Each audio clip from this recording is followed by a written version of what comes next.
Let's start with aspects of Hinduism.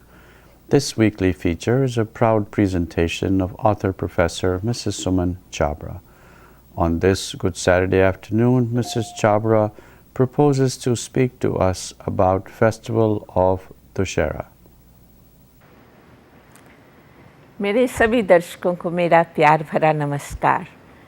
Dussehra का विजयदशमी हमारे भारतवर्ष में त्योहारों को विशेष महत्व दिया गया है, क्योंकि ये त्यौहार न केवल मनुष्य के नीरस जीवन में उमंग और उल्लास के क्षण पैदा करते हैं, किंतु विभिन्न रूपों में शिक्षा भी प्रदान करते हैं।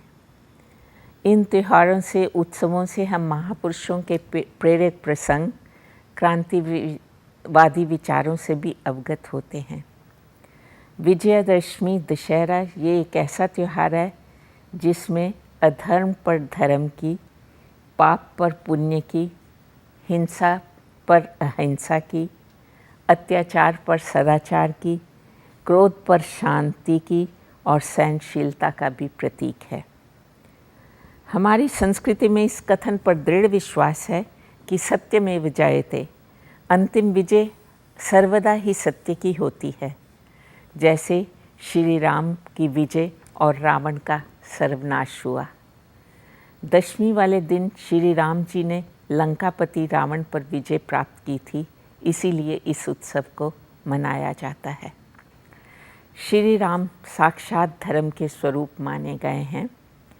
श्री राम जी के चरित्र में मन में नियंत्रण, माता पिता की सेवा का भाव, इंद्रियों पर नियंत्रण, श्रेष्ठ बुद्धि, सहनशीलता आदि सभी सद्गुण विद्यमान थे, परंतु इसके विपरीत रावण के चरित्र में मलिनता और दुष्ट होने का स्पष्ट स्वरूप है।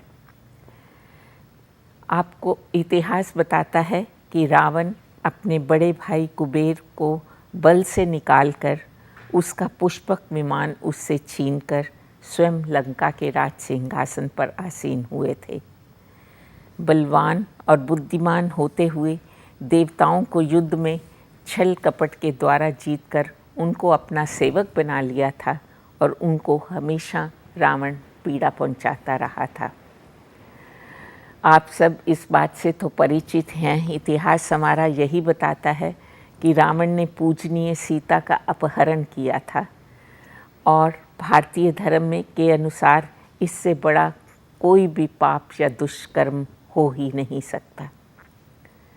चाहे अधर्मी रावण के पास अपार चतुरंगी सेना थी, सभी रथ थे, सेनानियों की संख्या भी बहुत थी, असीम धन था, विविध प्रकार के अस्त्र शस्त्र भी थे और बुद्धि से छल कपट में और मायाजाल में फंसाने के लिए रावण अत्यंत निपुण और बुद्धिमान भी माना गया है। किंतु दूसरी तरफ श्री राम जी के पास वानरों के रूप में सेना थी, ना ही युद्ध की निपुणता थी। रावण की लंका चारों ओर से समुद्र से घिरी हुई थी, उसमें प्रवेश करना असंभव सा प्रतीत होता था। चाहे रावण के पास युद्ध के सभी सामग्री थी, किंतु उस समय श्री राम के विचारों को सुने और सोचें तो उन्होंने यही सोचा, क्योंकि मेरा रथ धर्म पर आधारित है, सत्य इसकी पताका है, विवेक, सेवा, इंद्रियों पर नियंत्रण और परोपकार ये मेरे रथ के चारों पहिए के समान हैं। क्षमा, दया और समता की डोर से ये रथ मैं खींचूंगा, चलाऊंगा। वैराग्य मेरी ढाल है, संतोष मेरी तलवार है, गुरुजनों पर श्रद्धा मेरा कवच होगा और हनुमान जैसे सेवक और ईश्वर मेरा सारथी होगा। तो ऐसे में मेरी पराजय कैसे हो सकती है? और ऐसा ही परिणाम हुआ भी। इसलिए आज भी दशहरे के दिन रावण के पुतले को जलाकर उत्सव मनाया जाता है। धर्म की अधर्म पर विजय होने की प्रतीक ये त्यौहार है, क्योंकि हमारा धर्म, हिंदू धर्म ही ईश्वर का वास्तविक स्वरूप है। ब्रह्म सत्यम जगत मिथ्या, ये संसार तो नाशवान है, इससे हम सब अवगत हैं। किंतु भगवान तो सत्य हैं। विजयदशमी की इसी तथ्य को प्रमाणित करती है कि अंत में बुराई पर अच्छाई की विजय सर्वदा होती है। अंत में मेरी दर्शकों से यही प्रार्थना है कि इस पर्व पर, इस तथ्य पर हम गंभीरता से विचार करें और राम के आदर्श स्वरूप को ध्यान में रखकर ये सोचें कि सत्य की हमेशा विजय होती है और सदा शुभ कर्मों में प्रवृत्त रहें। सभी दर्शकों का शुभ चिंतन करते हुए यहीं विराम लूँगी। धन्यवाद। नमस्कार।